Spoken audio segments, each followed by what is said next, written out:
시청자 여러분 안녕하세요. 경제 아나운서들의 개념 있는 토크쇼 경제톡 시작합니다. 저는 진행의 김고은이고요. 오늘도 코인과 관련해서 다양한 이야기들 쉽고 재밌게 풀어보는 코인 썰전 진행해 보도록 하겠습니다. 먼저 첫 번째 주제는 이 비트코인을 바라보는 낙관론과 회의론의 시각들을 함께 살펴보도록 하겠습니다. 비트코인은 극과 극의 반응을 불러일으키는 자산인데요. 이 두 가지 생각들을 함께 비교해 보면서 비트코인이 왜 이토록 뜨거운 감자가 됐는지 함께 살펴보겠습니다. 먼저 비트코인을 정말 열정적으로 믿는 사람들의 이야기를 들어볼까요? 비트코인을 가장 뜨겁게 옹호하는 인물 중 한 명, 바로 마이클 세일러입니다. 세일러는 마이크로 스트래티지의 공동 창립자이자 CEO인데요. 한때 위기에 빠졌던 회사를 비트코인 투자로 다시 세상에 주목받게 만든 인물이기도 합니다. 그는 비트코인을 단순한 디지털 자산으로 보지 않습니다. 철학, 문명, 그리고 21세기의 기적이라고 부릅니다. 비트코인은 중앙 통제가 없고 발행량도 2,100만 개로 엄격하게 제한돼 있으며 부패나 조작이 불가능한 완벽한 디지털 구조를 갖추고 있다고 강조를 합니다. 이렇게 세일러는 비트코인을 디지털 에너지이자 AI 시대를 움직이는 새로운 연료라고 표현을 하는데요. 그는 비트코인의 장기적인 가치를 무려 1,300만 달러까지 갈 수 있다고 예상을 하고 있습니다. 최근 마이크로 스트래티지는 1,895개의 이런 비트코인을 추가로 매입을 했는데 이제 스트래티지가 보유한 비트코인은 총 55만 5,450개에 달하고요. 현재 시세로 환산하면 무려 520억 달러를 넘어섰다고 합니다. 그리고 또 한 명 비트코인을 얘기할 때 절대 빼놓을 수 없는 인물이 있습니다. 바로 세계 최대 자산운용사 블랙록의 CEO 레리 핑크입니다. 이 핑크는 과거에 비트코인에 대해 굉장히 부정적이었습니다. 하지만 2023년 이후 그의 입장은 완전히 180도 달라졌는데요. 이제 그는 비트코인을 인플레이션 방어 수단, 디지털 골드라고 부릅니다. 핑크가 가장 강조하는 건 두 가지입니다. 바로 유동성과 투명성인데요. 그는 이렇게 말했습니다. 정보 비대칭이 줄어들고 시장이 비트코인을 받아들일 준비가 되면 이 자산은 하나의 금융 인프라가 될 것이다. 실제로 핑크는 비트코인 현물 ETF를 출시했고요.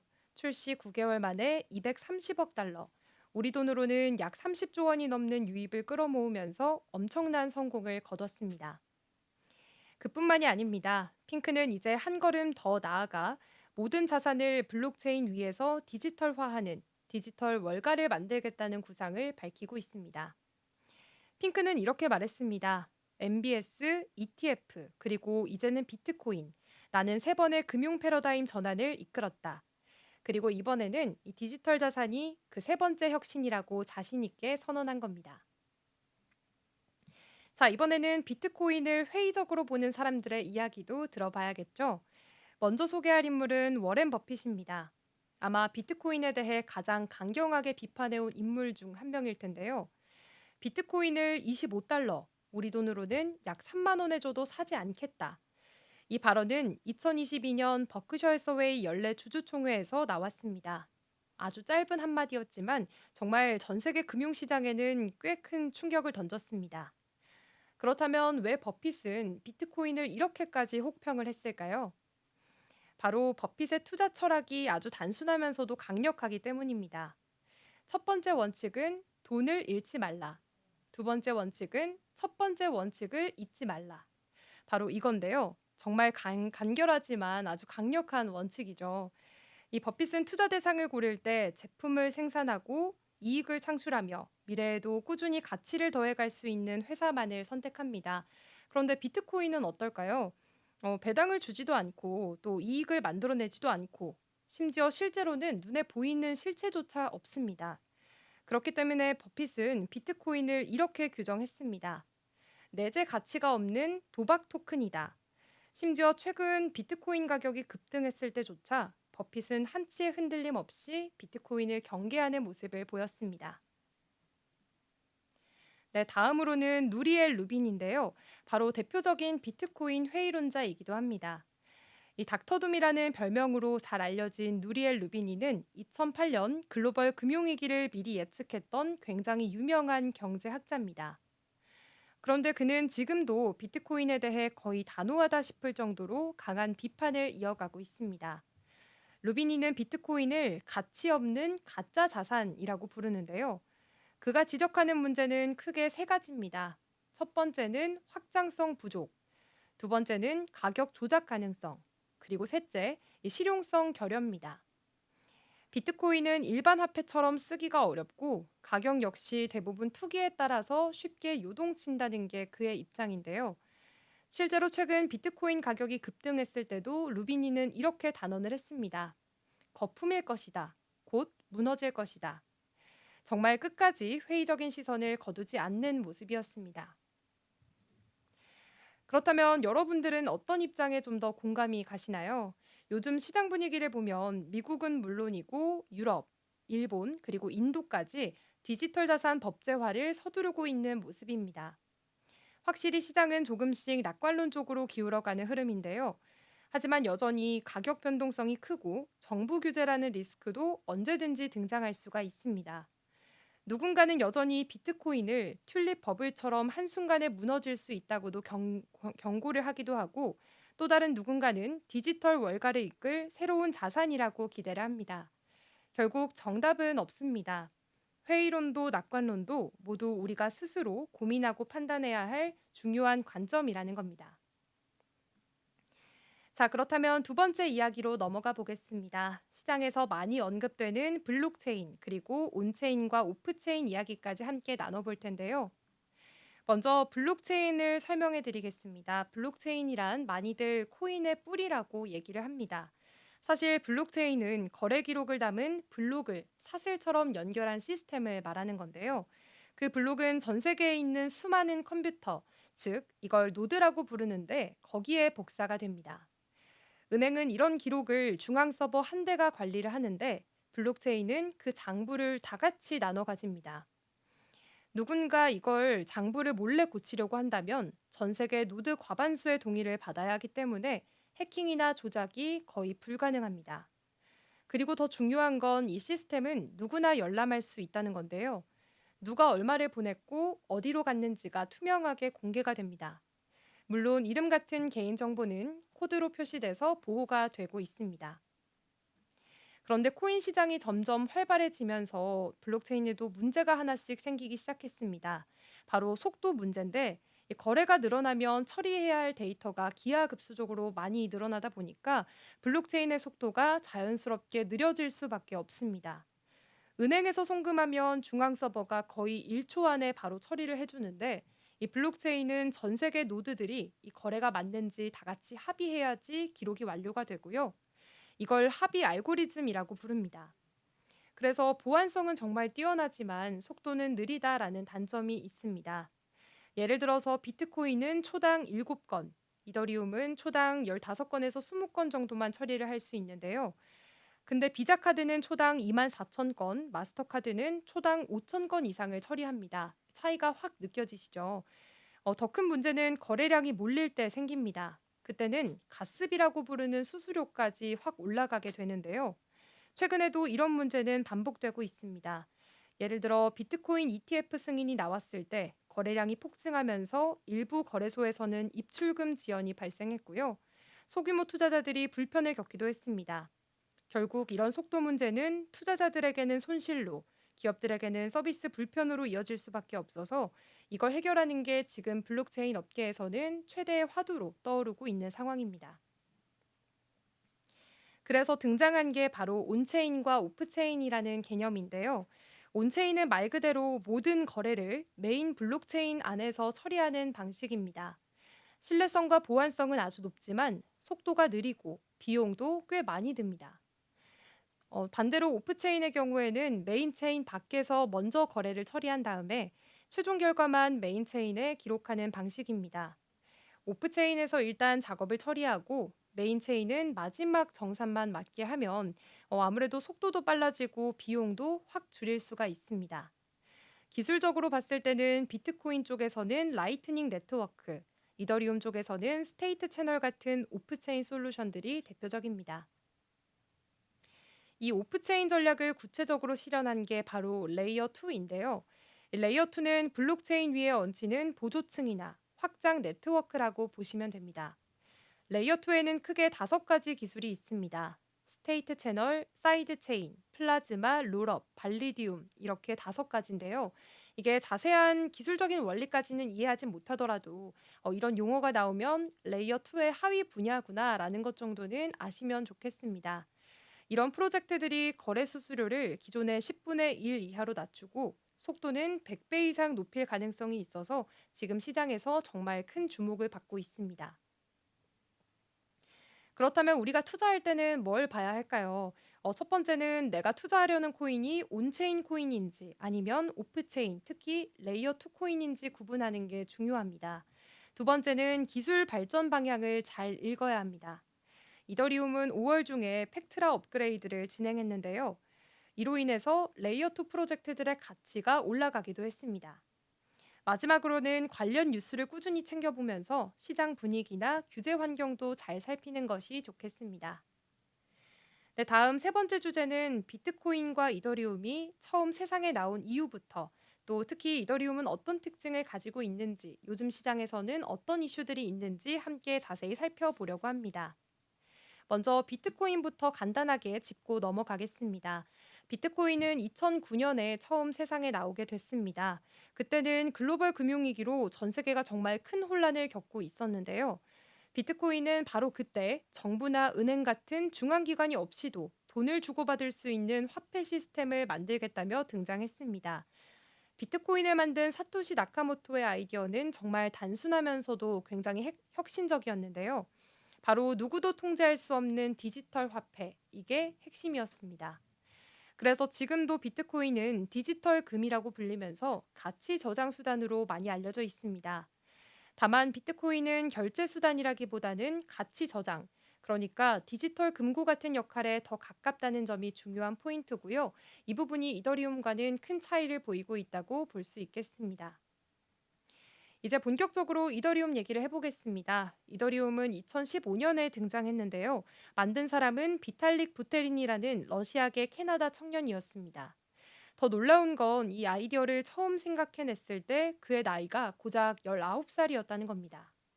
비탈릭은 어릴 때부터 수학과 컴퓨터에 정말 뛰어난 재능을 보였고 고등학교 때는 이미 비트코인 매거진을 운영하면서 업계에서는 꽤나 유명한 인물이었습니다. 비탈릭은 비트코인이 그냥 돈만 다루는 게 조금 아쉽다고 생각을 했대요.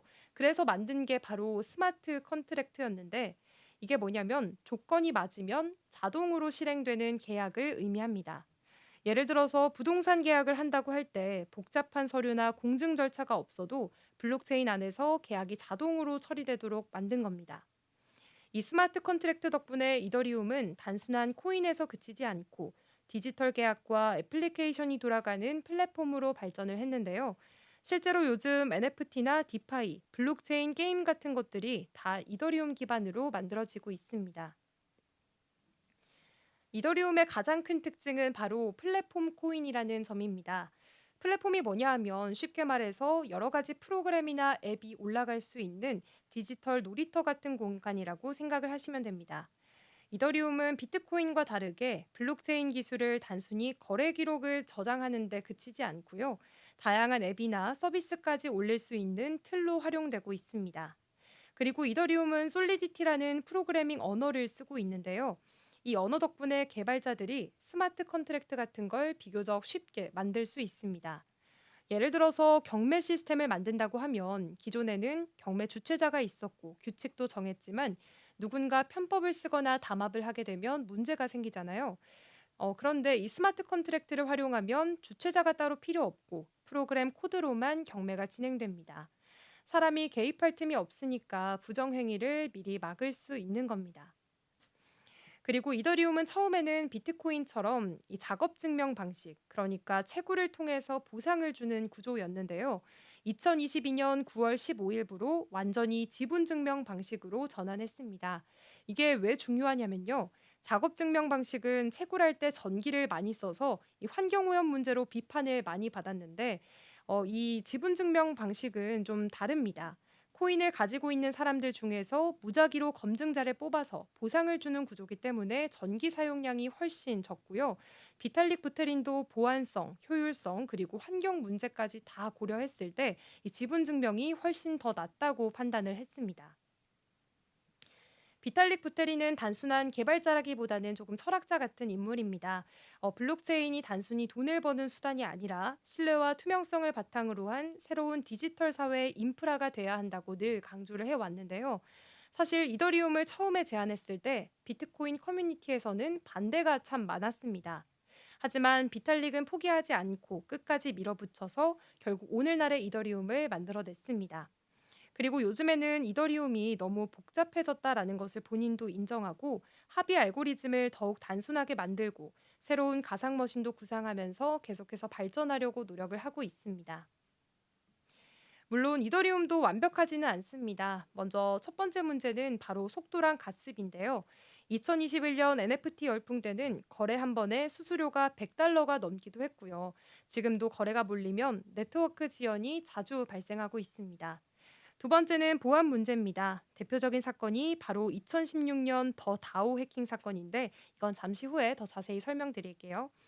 그리고 요즘에는 경쟁 심화도 큰 이슈로 손꼽히고 있습니다. 솔라나나 아발란체 같은 플랫폼들이 속도도 빠르고 수수료도 저렴해서 강력한 경쟁자로 떠오르고 있는데요.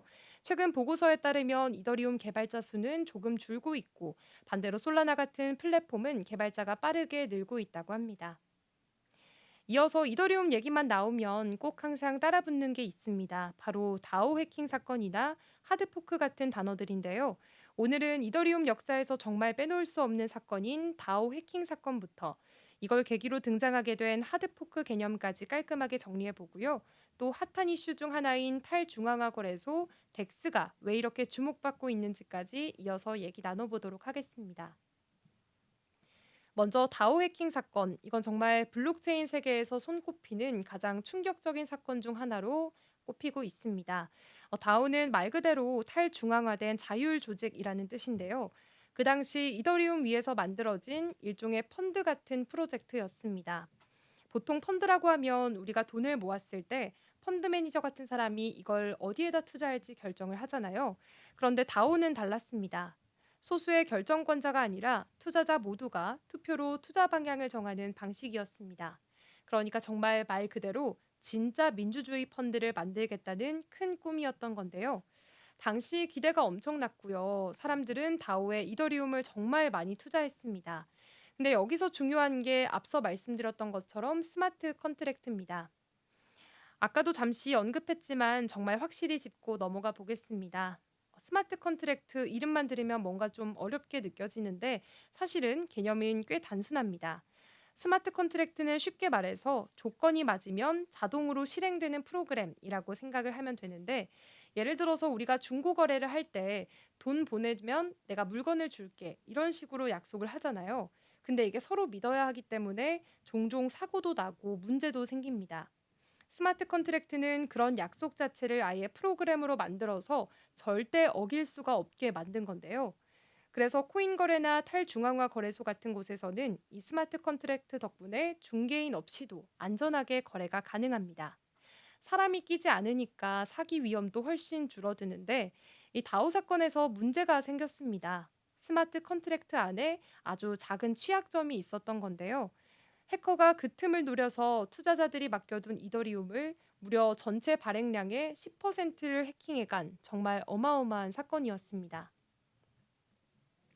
이때 진짜 뜨거운 논쟁이 벌어졌습니다. 이더리움 커뮤니티가 두 쪽으로 완전히 갈라졌는데 한쪽은 바로 코드 is law, 즉 코드는 법이다라는 입장이었습니다. 블록체인은 절대 손대면 안 된다. 그리고 해킹을 당했더라도 그냥 그대로 둬야 한다라는 입장이었고요. 왜냐하면 그게 블록체인의 탈중앙화 정신을 지키는 길이라고 본 겁니다. 반면 다른 쪽에서는 투자자들의 피해가 너무 크기 때문에 잘못된 건 바로잡아야 한다라는 입장이었고 결국 이들은 이 블록체인을 좀 수정하자고 주장을 했습니다. 결국 이 논쟁 끝에 하드포크라는 큰 결단이 내려지게 됐는데 여기서 하드포크는 무엇을 의미하냐면 우리가 휴대폰 앱을 쓸 때 가끔 업데이트 알림이 뜨잖아요. 그중에서 단순한 기능 개선은 소프트 포크, 근데 아예 근본부터 싹 바꿔버리는 건 하드포크라고 보시면 됩니다. 다오 사건에서는 기존 블록체인과 호환되지 않는 새로운 규칙을 만든 거기 때문에 하드포크가 진행이 됐고요. 이더리움은 결국 블록체인을 다시 되돌리는 결정을 내놨습니다. 그리고 반대했던 쪽은 기존 블록체인을 끝까지 지키면서 이더리움 클래식이라는 새로운 코인을 만들었는데요. 그래서 지금도 이더리움과 이더리움 클래식 이렇게 두 가지의 코인이 함께 공존하고 있는 상황입니다. 이 이야기는 탈중앙화 거래소 이야기로 연결이 됩니다. 우리가 평소에 많이 쓰는 업비트나 빗썸 같은 곳은 중앙화 거래소라고 부릅니다. 회사가 모든 걸 관리하니까 편리하긴 한데요. 근데 그만큼 위험도 있습니다. 예를 들어 해킹 사고가 터지거나 내부 비리가 발생할 수도 있습니다.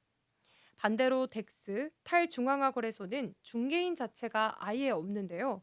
예를 들어 A가 이더리움을 팔고 싶고 B가 사고 싶으면 이 둘 사이에 스마트 컨트랙트가 자동으로 거래를 처리해 줍니다.